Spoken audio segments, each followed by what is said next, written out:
Bonsoir à tous, bienvenue à Un jour, un psaume, le dernier de la semaine. On finit sur les chapeaux de roue. Alors, si vous ne connaissez pas les émissions, eh bien, c'est l'Église Source de Vie qui propose de lire un psaume pour finir la soirée avec en bénédiction, parce que c'est Dieu qui dit du bien sur nos vies. C'est ça, hein, bénir, dire du bien par rapport au psaume. Alors, on va lire à la deuxième moitié du psaume 40 que nous avons commencé hier. Je vous invite à regarder peut-être la première partie si vous ne l'avez pas fait.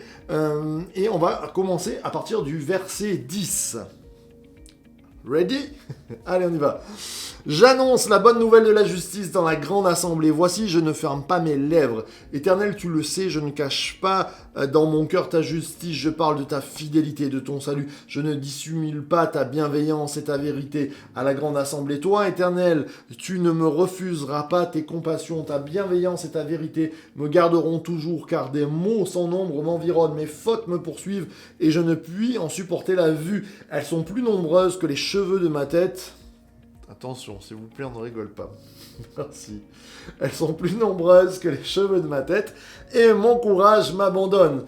Qu'il te plaise de me délivrer, ô Éternel. Éternel, hâte-toi de me secourir. Que tous ensemble, ils aient honte et qu'ils rougissent. Ceux qui en veulent à ma vie pour l'enlever, qu'ils reculent et soient confus. Ceux qui désirent mon malheur, qu'ils soient dans la stupeur par l'effet de leur honte. Ceux qui me disent « Ha ha !» Que tous ceux qui te cherchent s'égaient et se réjouissent en toi. Que ceux qui aiment ton salut disent sans cesse « Exalté soit l'Éternel !» Moi je suis malheureux et pauvre. Mais le Seigneur, pense à moi. Tu es mon secours et mon libérateur. Mon Dieu, ne tarde pas. Amen, amen et amen. J'aime terminer cette semaine en disant « Quoi qu'il soit arrivé en cette semaine, en ce mois, en cette année, en cette décennie, qui est quand même chaotique, quoi qu'il arrive, eh bien, je veux dire comme David, moi je suis malheureux et pauvre, mais le Seigneur pense à moi. » Qu'est-ce que cela veut dire ? Il y a une comparaison qui n'est pas... On aurait pu dire, moi je suis malheureux et pauvre, on aurait attendu, mais Dieu est grand et riche. Mais non, ça va de soi. Parce que si Dieu est grand et riche, on pourrait penser, mais peut-être qu'il ne pense pas à moi. Et je trouve que c'est beaucoup mieux de dire, je suis pauvre, je suis malheureux, mais le Seigneur pense à moi. Parce qu'il est grand, il est riche, mais avant tout, il pense à moi. Et ça, c'est merveilleux. Combien j'aime regarder ce verset, ces versets où David va encore parler de ses ennemis et ils disent « Ils me poursuivent, ils me fatiguent, ils vont m'anéantir. Mes fautes aussi me poursuivent et je ne puis en supporter la vue. » Combien de fois, quand on réfléchit au passé, on dit « Aïe, aïe, aïe, aïe, aïe, qu'est-ce que j'ai pas fait là? Quelle erreur j'ai fait ?» La dernière fois, on parlait avec Christian Purou, c'était tellement intense. On parlait de l'éducation des enfants. Combien avec l'éducation des enfants, mais des fois on s'est raté, des fois on a été trop dur, des fois on a été trop coléreux, des fois on a été laxiste. Quelquefois on regarde et on se dit mais les fautes nous poursuivent quoi. Parce qu'on regarde nos enfants grandir et on s'est dit peut-être que comment on a cultivé le chant du cœur de nos enfants, mais c'était pas tout à fait ce qu'il fallait. Et quand il y a rien de plus culpabilisant, je trouve. Mais c'est nos vies, c'est pas les autres qui le disent, c'est des fois notre regard. Et bien pourtant, dans notre malheur, on veut regarder à Dieu. Ça, je me souviens, il y a 2 ans, je faisais mon potager. Et il était beau, mon potager. Il était vraiment superbe. Et puis, la grêle est venue et j'avais pas de quoi le protéger. Et on aurait pu... mon épouse m'a dit, mais l'an prochain, il faudrait qu'on prenne une bâche, je sais pas, on se serait mis dessous, mais la grêle a ravagé mon potager.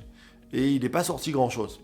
Et quelquefois, dans nos vies, on a tout fait bien, on a essayé de faire un beau potager avec nos vies de famille, avec nos entreprises peut-être, avec ce qu'on avait sur le cœur. Puis la grêle est venue. Et peut-être que c'est nous, on n'a pas assez arrosé, peut-être que c'est nous, on n'a pas bien protégé, peut-être que c'est la grêle, c'est extérieur, mais on regarde et c'est assez ravagé. Et quand tu n'avais plus de légumes à cette époque-là, tu étais pauvre et malheureux. Et quelquefois dans nos vies, on est pauvre et malheureux par rapport à l'héritage qu'on aurait dû avoir. Eh bien, elle est belle cette parole, elle touche mon cœur. Mais le Seigneur pense à moi. Mais le Seigneur pense à toi. Waouh, c'est fort quand même de se dire, Seigneur, il ne nous a pas dit, le Seigneur est riche, oui, ça on le sait, le Seigneur est grand, oui, on le sait. Mais le Seigneur pense à moi. Alors ce soir, on va finir cette semaine, quoi qu'il en fût de cette semaine, quoi qu'il en fût de ce mois, de cette année. Eh bien, Seigneur, le Seigneur pense à moi. Ça, c'est bon, hein? On se réjouit ensemble. Alors, on va prier ensemble, si vous le voulez bien, pour terminer cette semaine. Notre Père, merci parce que tu penses à nous.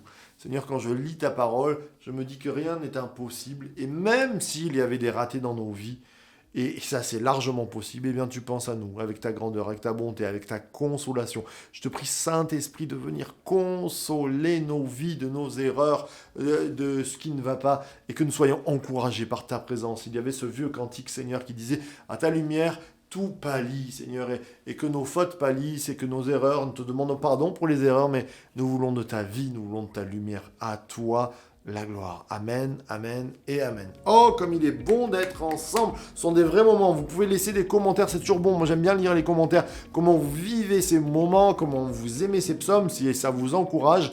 Bonjour à tous les personnes d'ailleurs qui nous regardent, les Parisiens, comme les Fréjussiens, comme les gens de loin ou proches. Eh bien, soyez bénis. Alors, je vous encourage à aller dans une église ce week-end. Si vous êtes près de Fréjus-Saint-Raphaël, venez nous voir. On sera toujours heureux de vous recevoir à l'église Source de Vie.